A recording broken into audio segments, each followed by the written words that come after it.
Indonesia kaya akan kuliner tradisional yang khas. Banyak diantaranya menggunakan daun pisang sebagai wadah atau alas makanan. Lalu apa saja jenis lipatan pada daun pisang? Simak informasinya berikut ini.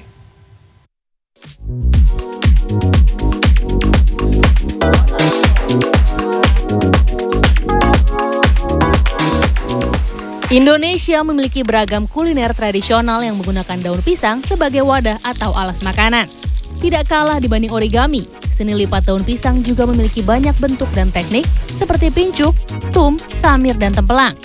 Meski makanan yang dibungkus daun pisang cukup populer di tengah masyarakat, banyak yang belum mengenal nama lipatan daun pisang tersebut.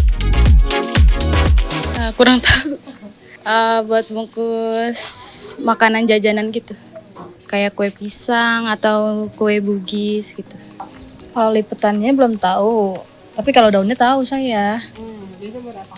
Bisa buat bungkus makanan, kayak buat bungkus kayak lontong kan, terus kue-kue basah gitu. Yang saya tahu ini untuk wadah pecel. Nggak tahu. Kalau Sunda sih pincuk namanya.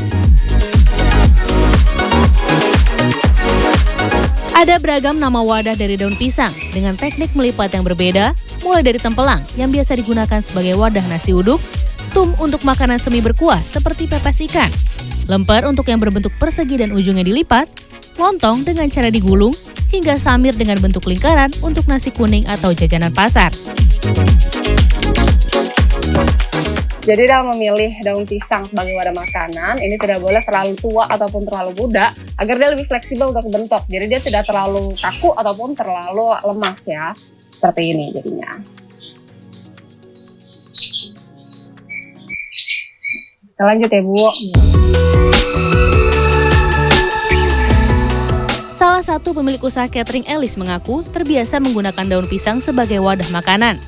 Hal ini ia lakukan sejak pertama kali berjualan nasi uduk pada 2010 untuk menambah kualitas makanan.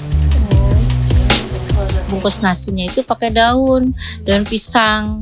Jadi supaya nasi itu tidak basi dan wangi. Food stylist atau penata gaya kuliner Puji Purnama menjelaskan, bentuk lipatan daun pisang berbeda sesuai dengan fungsi dan jenis makanan. Alas datar misalnya untuk makanan kering, atau wadah cekung seperti mangkuk untuk makanan semi berkuah. Penamaan di setiap daerah pun berbeda. Selain itu menurutnya, daun pisang tidak hanya berfungsi sebagai penambah nilai estetika tampilan makanan, tetapi berperan sebagai pembungkus yang dapat menjaga keawetan makanan secara alami. Misalnya mereka akan membuat pepes, cara Jawa yang dibungkus itu mereka menyebutnya tum, kayak gitu ya. Terus ada lagi beda daerah sih, beda penamaan seperti Sunda dan Sunda dan Jawa. Daun pisang terkena sesuatu makanan hangat, nasi panas atau itu pasti akan memberikan kolaborasi, mengenhance lagi cita rasa nasi makin sedap, gitu ya. Terus kalau terhadap makanan yang dibungkus, daun pisang itu memberikan daya tahan yang lebih baik. Contoh, kalau kita bikin lontong menggunakan daun pisang, pasti dia akan lebih punya daya tahan waktu usia lebih lama dibanding menggunakan plastik. Puji menyarankan sebelum digunakan sebaiknya daun pisang dianginkan dan dijemur terlebih dahulu. Hal ini bertujuan daun menjadi sedikit layu sehingga mudah dibentuk sesuai dengan kebutuhan. Syifa Hanifah, Maria Oktober, Jakarta.